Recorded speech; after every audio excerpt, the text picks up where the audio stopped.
Hello everyone, welcome back to a brand new video. Welcome back to the channel. I am Zinka, and today we are going I'm going to be showing you some tips and tricks for Ink game. I've seen on YouTube there isn't like that many videos anymore because nobody makes them. So I thought, why not just make like an updated version for people who actually still play the game like me. So without further ado, let's just begin with the video. In red light, green light, a lot of people say this, but don't wait to let people go ahead. They will just end up pushing you back and trying to kill you once you get to the end. So just go to the end and stay close to the walls. If someone or like a group of people is trying to target you, just try to make your movement like completely unpredictable. Like try moving like everything, and using all your powers. It's easier with dash and high speed levels, but you can do it if you lose the game as well. Just try fool them, try go one way and then quickly switch to go to another way. Like go start walking left and then you can just quickly start turning right.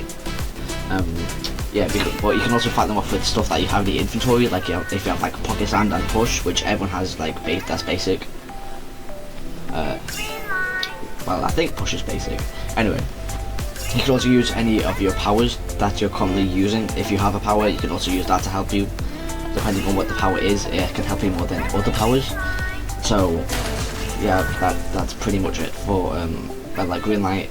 Just try to stay away from everyone and stay close to the walls. Okay. For Dalgona, there is not a lot I can say, but what I can say is that just try to stay slow and don't rush it unless you completely know what you're doing. And only take small peeks at the timer, because if you keep looking at the timer constantly, obviously you're gonna run out of time. So that's gonna make you worry, and that's gonna make you probably crack your cookie, which you do not want. So, but once it hits about 30 seconds, I would say, just try to speed things up a little bit, because obviously you do not want to run out of time, because then you'll just fail anyway. Yeah, but just try not to worry about it, because the more you worry, the more chance you're gonna crack your cookie. But once you do crack it, there's a new system now where you can just press Q on your keyboard. I don't know what it is on mobile, but you can just press Q and then it calms you down a little bit, which stops you from blinking so much in the game, which makes it easier to keep carving your cookie, which is good. Anyway, that's all I have to say about Dalgona. Just take it slow, don't rush it, and don't keep looking at the time every 2 seconds. Yeah, alright.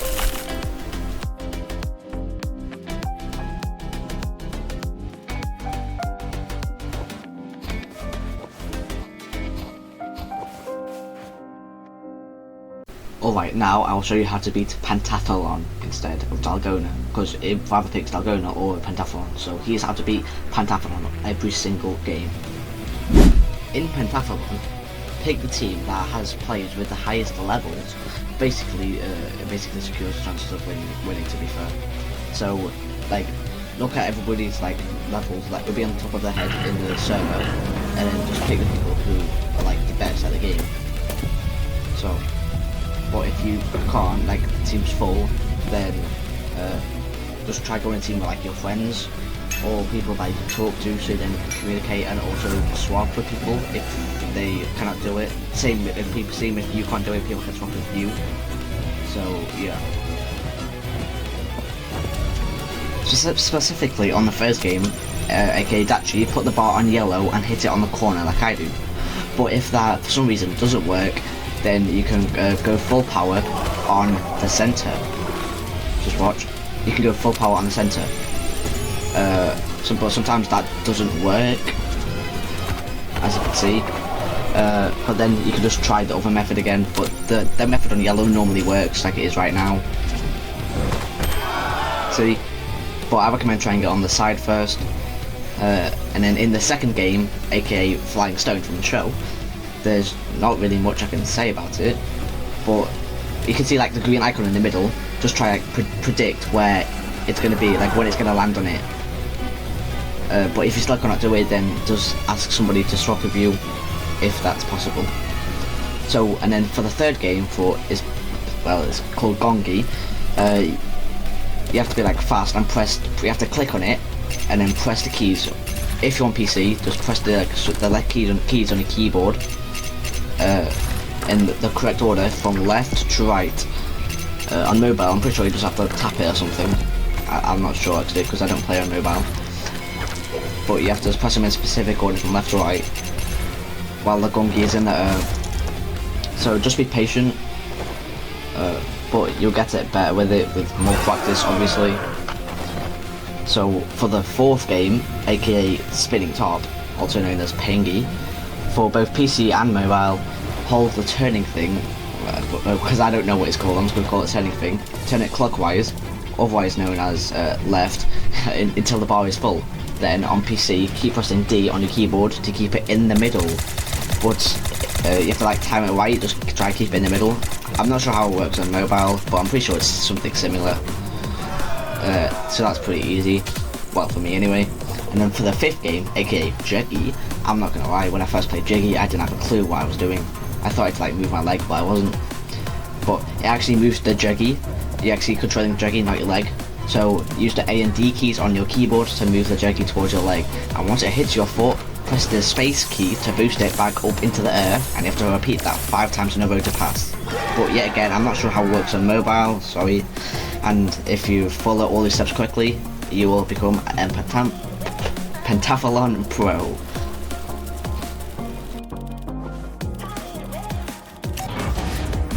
In Lights Out, there's 2 different ways you can play it. The first way is aggressive, where you can try to kill people rather than just like hide. People mostly just kill for the fun of it, but you also get some fun rewards if you do, like some money and sometimes even power rolls. The second way you can play it is like, you can play protective, or wherever you can just hide and stay away from people, because your main goal is just to survive Lights Out, which is most people's goal, to be fair. It should be everyone's goal, just to survive. So you can rather run or attack back people who are trying to attack you first. It's obviously playing aggressive is like way more risky than playing protective or passive, but obviously you get way more rewards. Some tricks you can do to kill people in Lights Out is to hit them twice, and then if you time it right, you can throw your knife at them, and then as soon as they get back up, you can throw the knife at them, and then that will basically get them like rather insanely low health, or you can even like kill them. So you can use this tactic in most PvP sided game modes as well. So as you can see in the footage, I also use this, and it's very overpowered if you know how to use it right, but sometimes it can take a lot of practice.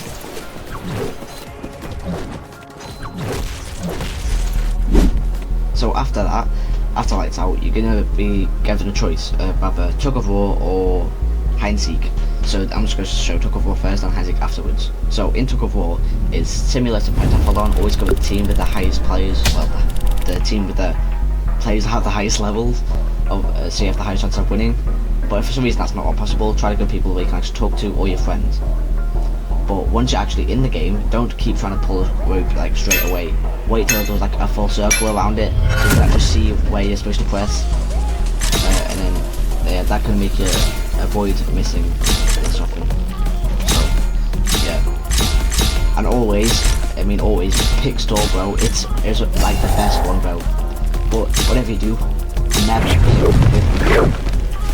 It's just terrible every time. Like as good as I am at in-game, and even though I've had pros on my team, yeah, every time I pick rhythmical, or my teams pick rhythmical, but I've just ended up dying. It's just so bad, bro. Because if one person messes up, the whole team's like done, mate. But if you want, you can also use standard. Standards is not as obviously as good as stall, but it's way better than rhythmical. So if I pick stall or standard, but never rhythmical. In Hide and Seek, if you are a seeker, then you can follow this path that I'm showing in the background. It's going to show you the exact path that I take to find people and basically guarantee a kill. You can also slash somebody to get them down, and if you have time, as soon as they get back up, you can throw their knife and then kill them. So in the background footage, it's just going to be my specific route that I take around the Hide and Seek map to find somebody. Obviously you might spawn in a different place, but you can figure out from there. Yeah, so I'm just going to leave this background footage on for like minute or two, so then you can like try memorize my route if you want to. If you don't, then you can skip forward into the timestamp that's on the screen right now, and that'll be when this route is over. Alright.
I hope you enjoyed that. Okay, so this is what we can do in your hideout. You can hide in this room, wait till the door opens, like when a seeker comes in, and you can just like juke them around there as a hider. And that works for me like most of the time. So I think that could probably work for you as well if you can do it correctly. So that's a little good thing to do as a hider.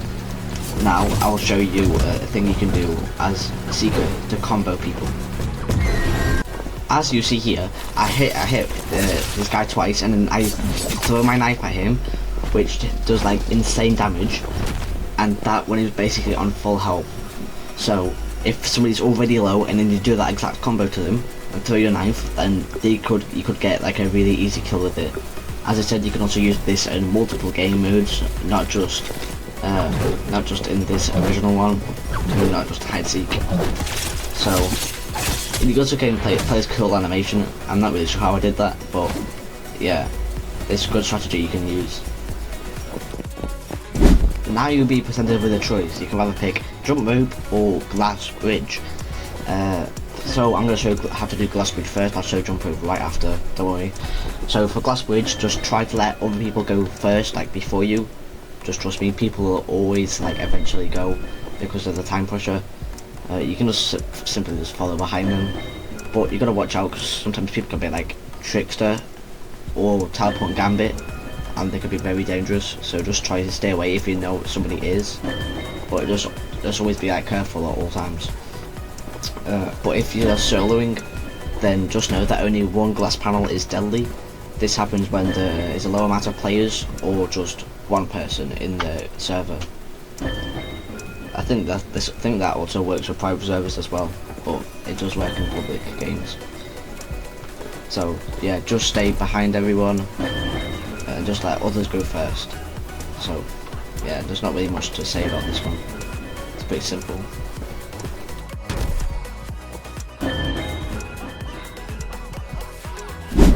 For jump rope, just let everybody past first, or as many people as possible, because some people just don't like to go. So you can actually like see yourself. So it doesn't get like really cluttered, the bridge, because that happens like really often. Because people like just all go at once, it's just not good.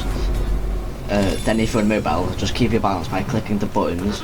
I think they're on the side of your screen, I'm pretty sure.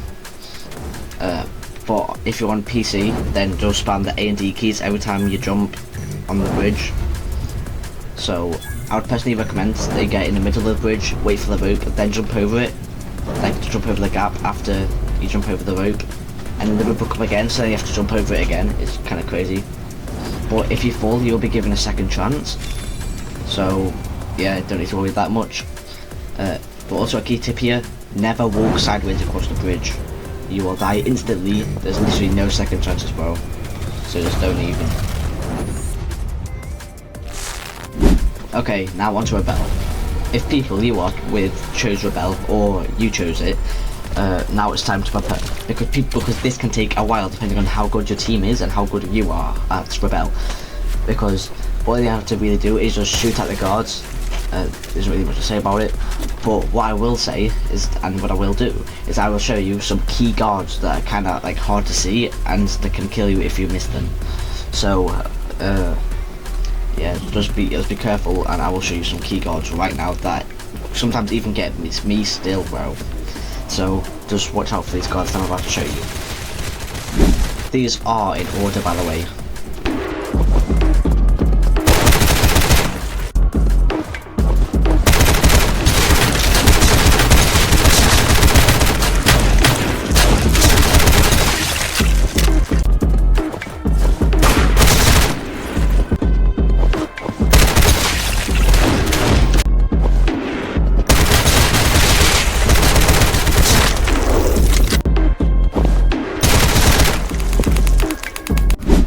And then at the very end of the Rebel, go to the very back of the like hallway thing, and then you can kill all the guards very easily from the back, like I'm doing right now in the footage. You see when I'm going at the very back, watch how I kill all the guards. And so instead of being in the room where you just get shot super quick, you're at the very back, so you're pretty safe from the back. So now I will show you what happens if you pick continue and how to survive in Mingle. In Mingle, just try to stay alive, because it's very easy to die here. Even at my level, like I die here like I'm not most of the time, but a lot. So if it's rooms of one, just wait till other people go in their rooms so they don't go into yours and try to kill you, because that's what people do. I know, because I do that sometimes. And people do that to me as well. So just wait till most people go in their room, and then you can go in your rooms by yourself safely. Otherwise, if you want to be on the other side of it and you want to kill people, then you can go into their room and try to power hold them to get a kill. But if that doesn't work, then just try to get a separate room. But then after Mingle, it will be dinner or Sky Squid Game, depending on what happened in Mingle. For example, if it's rooms of 2 and everybody fails the game, then it automatically makes it dinner mode. Some people like do this on purpose because they want it to be dinner, because they're teaming with somebody or something. But if everything goes correctly, the games will continue as normal and go to Sky Squid Game. But if there's only 2 people who will remain alive by the end of it, then it continues until the final fight, aka the ending of 1 versus 1. So a lot can change after Mingle. For dinner mode, personally I hate dinner mode because it is so easy for teamers to win, but it is just really tricky. First things first, always pick the knife. It's the best, and you can also backstab people and do the throwing combo that I've showed earlier in the video multiple times. Especially if other people are teaming against you, which happens very, very often. So what you can do is just play passive and do not go into the main center until like kind of like the Fortnite storm kind of. It starts like going into and forces you to be in the center, otherwise it starts killing you. So for like the start of the game, just try to play passive and try to stay away from everybody. But once you're running around, you can actually stay out the zone for a few seconds, which basically guarantees protection from other people. So yeah, just try to play passive as possible. and try do the throwing knife combo if you have to. If not, just try to survive in it. Or what you can also do, if you're really good, you can try and make them like hit each other, but that's quite hard to do. In Sky Squid Game, never get the pill on the first pillar. You can get them on the second and best way. You can get on the third pillar if you can make it to that, and just play as passive as possible. And when you get somebody down, like when you hit somebody down, as soon as they're about to like get back up, you can also hit them again if you time it right. You can, so yeah. But if you're dueling each other, like this happens when like two players punch each other at the same time, so it's just like a double thing, where you have like the mingle pop-ups appear, and whoever gets the clicks the most, then they win. Or if they both players click them all, then it just turns into whoever has the most health. If both players have the most health, then I don't know. Honestly, I actually have no idea.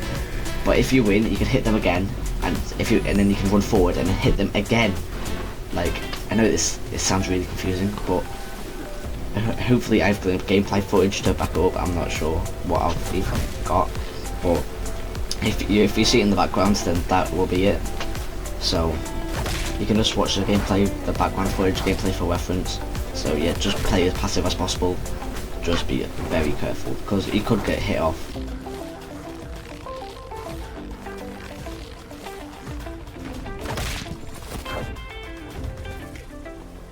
Now in the final game, this is like the worst cases scenario for me, bro. I hate the final 1v1. I think it's so like annoying. But in the final game, turn auto run off if you already have it on, and make your movements as unpredictable as possible. Like, I'll show some footage of me playing in the background. Like, just try like go one way and then go the other way. Like, kind of what I said in my like real life actually. If you're getting team wrong. But just try stay away from them unless they like do that dashing thing where they dash right at you, and then if they miss, then it gives you 0.5 seconds exactly to get three hits on them.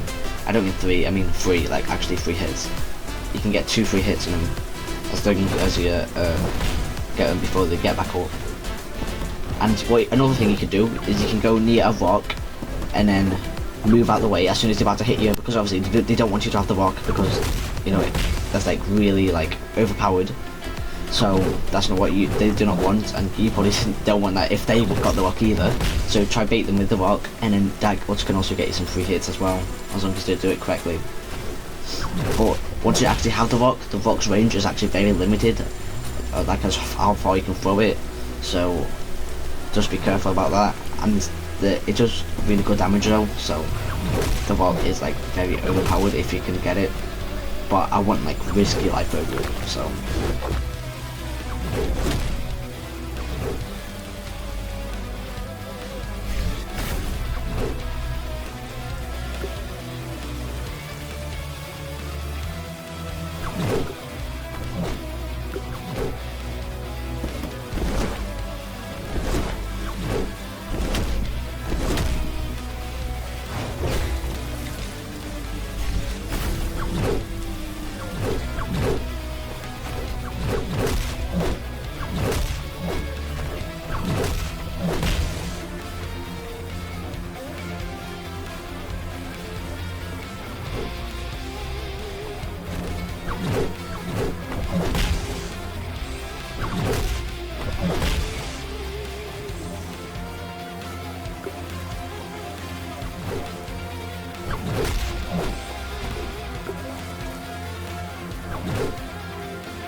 And afterwards, if you already had auto run on beforehand, then you can just turn it back on after. Just a quick reminder, you can turn it back on afterwards.